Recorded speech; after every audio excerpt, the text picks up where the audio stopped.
Bismillahirrahmanirrahim. Mohon izin, perkenalkan nama saya Ahmad Salahuddin. Jadi tadi terkait dengan proses pengambilan atau sampel darah itu, kalau uji gambaran darah, kira-kira alat dan bahan yang digunakan seperti yang di depan ini.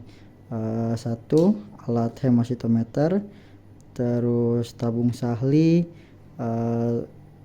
tabung hematokrit, ini truk antikoagulan dan hayem, serta tabung untuk penyimpanan darah dan juga latex, dan ini lap untuk nanti menahan si ikan. Nah, untuk lebih jelasnya mungkin kita langsung tag aja ya.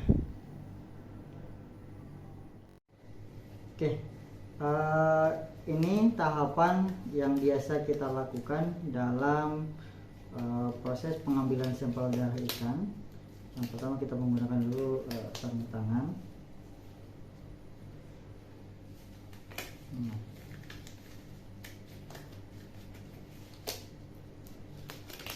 Setelah menggunakan sarung tangan, kira-kira alat yang digunakan dalam proses gambaran darah itu tidak jauh beda, kira-kira yang ada di depan sini. Biasanya kalau untuk gambaran darah, kalau untuk mengukur hematokrit dan hematokrit, kita menggunakan hemositometer.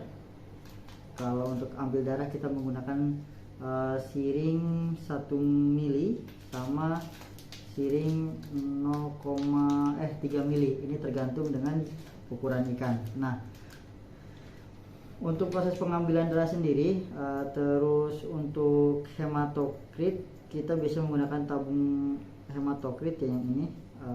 Dia untuk mengukur hematokrit darah, kita biasa menggunakan tabung ini, tabung hematokrit. Nah, nanti menggunakan ini kalau misalkan uji hematokrit ya, uji gambaran darah yang lain. Nah, kalau untuk ambil darah kita hanya membutuhkan antikoagulan ini. Nah, antikoagulan ini sebenarnya fungsinya untuk mencegah si darah itu membeku atau mengental. Kita gunakan yang ini. Coba sini. Nah, kan ini video ini dibuat untuk ini ya, untuk memberikan contoh bahwa akan melakukan pengambilan sampel darah di ikan gabus. Namun berhubung ikan gabus ini tidak ada, jadi saya akan contohkan dengan menggunakan ikan lele atau patin yang ukurannya mungkin tidak jauh berbeda.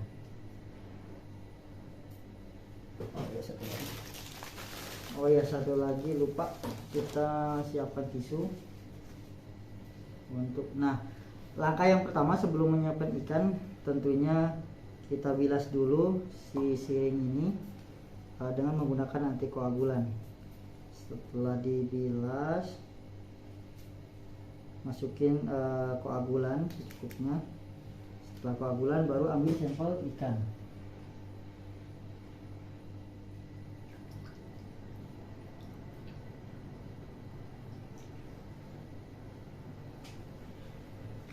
Nah, karena tadi kan rencananya penelitiannya kan menggunakan ikan gabus, karena saya rasa bentuk tubuhnya mirip antara gabus sama lele dan juga patin.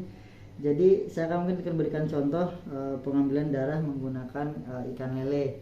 Nah, mungkin sebenarnya ukuran besar kecilnya sama, karena posisi badannya kan yang penting kita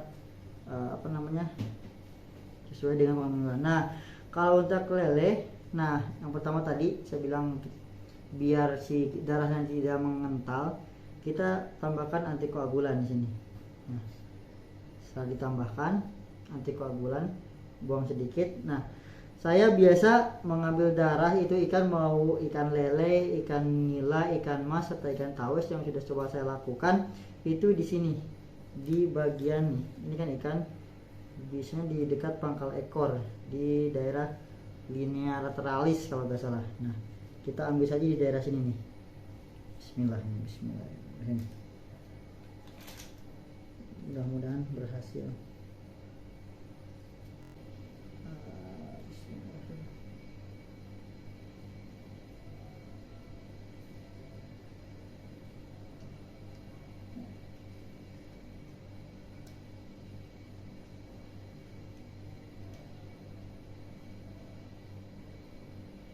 Oke, mungkin boleh di zoom, bukan di zoom, dideketin. Nah, kelihatan ininya, diangkat aja angkatin kameranya, jelas ya. Nah, ini yang saya lakukan, jadi kelihatan di sini, dideketin ini. Nah, jadi posisi pengambilan darahnya nih, saya ambil dulu sampai agak dikit banyak ya. Nah, jadi di daerah linea lateralis, di daerah ujung apa namanya ini, ujung pangkal ekor ya.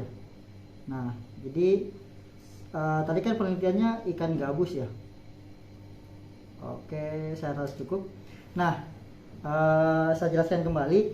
Sebenarnya ikan gabus, ikan lele, ikan patin, ikan nila, ikan mas, saya biasa lakukan pengambilan darah di sini, di titik ini. Dan ini tadi saya coba satu kali, dia langsung berhasil ya. Kita dapatkan, karena ini untuk dicoba saja, kasihan ini ikannya. Nah, sekitar saya dapatkan darah 0,7. Tapi kalau misalkan kita memang kebutuhan sampel kita banyak, ini adalah proses pengambilan darah tidak tidak membunuh ikan. Artinya ikan kita bisa lepaskan kembali ke kolam atau ke wadah pemeliharaan. Nah, selain itu juga sebenarnya, tadi kan ini udah ditambahin antikoagulan ya. Kita tinggal masukkan ke tempat atau wadah yang sudah disiapkan. Misalkan saya menyiapkan buat tempat ini. Nah, ini darahnya. Nah, kelihatan. Nah, untuk proses penyimpanan darah ke sini, ini masukkan ke dalam. Nah, usahakan secara perlahan. Jadi bisa ini semua contoh. Nah, jadi jangan ini pelan-pelan, agar nanti pada saat uji yang lainnya untuk diambil darahnya itu tidak tidak terjadi kerusakan. Nah, ini seperti ini. Nah, ini darah ikan. Nah, darah ini tidak akan langsung membeku karena kita sudah tambahkan antikoagulan. Tapi ketika tadi kita tidak tambahkan antikoagulan, maka ini akan langsung membeku dan biasanya cepat merusak atau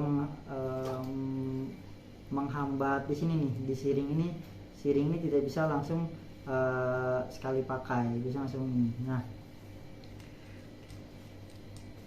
tadi saya jelaskan kembali. Nah, untuk ikan lele, ikan nila, kita biasa dipangkas ini nih untuk pengambilan darahnya tersebut. Nah, jadi ikan lele ini atau ikan yang lainnya itu tidak akan tidak akan mati karena kita hanya mengambil sampel dari sini. Tapi ketika memang agak sulit, biasanya ada cara simpel sih. Ada cara simpelnya, kita mengambil dari sini, dari jantung langsung di sini nih. Kita ambil dari jantung, tapi karena kita tadi biasanya kita berhasil di sini, ya sudah dilakukan di sini. Nah, kemudian berikutnya, tadi jadi video tadi yang agak sedikit kurang jelas. Nih, ini saya perjelas lagi. Jadi daerah yang diambil, mengambil tangannya. Nah, kan ini ikan lele. Nah, sepertinya ikan lele sama ikan gabus juga tidak jauh beda bentuk jaringan darahnya. Kita ambil di daerah sini, daerah literalis di sini. Nah, jadi di situ akan menghasilkan darah sebanyak yang kita mau sebenarnya. Jadi ketika pas pengambilan darahnya, maka posisinya akan didapatkan darah seperti ini. Nah, kemudian udah dicukupkan, ini ditarik. Nah, jadi darah ini akan tetap keluar ya, karena darah yang di sini tadi udah keambil, karena kita otomatis ketika ketusuk jaringan darahnya maka dia akan pecah. Jadi lap aja tuh, dilap. Nah, kira-kira di daerah sini nih. Sepertinya ikan gabus juga bisa di daerah situ. Saya akan contohkan lagi pengambilan tadi kan di ikan lele. Nah, sekarang di ikan patin ya. Nah, tambahin antikoagulan tadi, tambah sedikit, terus tutup.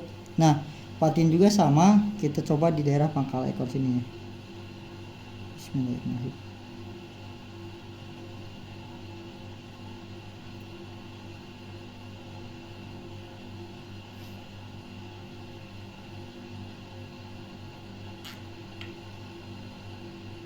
Nah, bisa diperjelas sedikit.